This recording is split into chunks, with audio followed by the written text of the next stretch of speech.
Hello everyone, welcome to Selenium. Today's topic is screenshots.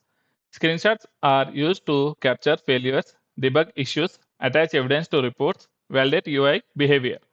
In Selenium, screenshots are captured using ITakesScreenshots. We can capture full page screenshot at failure points.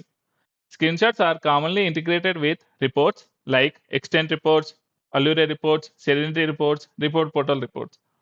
Serenity in Java.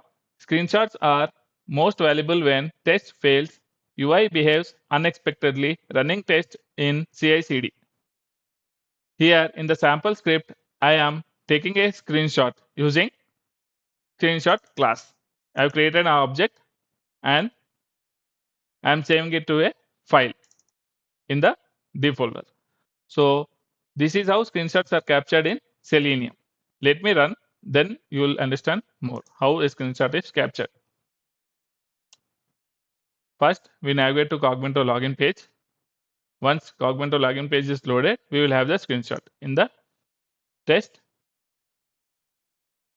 files under C drive. So if you see here, we have login page under the test files and login page is taken as a screenshot and saved. So let me recap.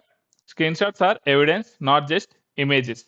Always capture screenshots on failure. Screenshot make debugging faster. I will close the application.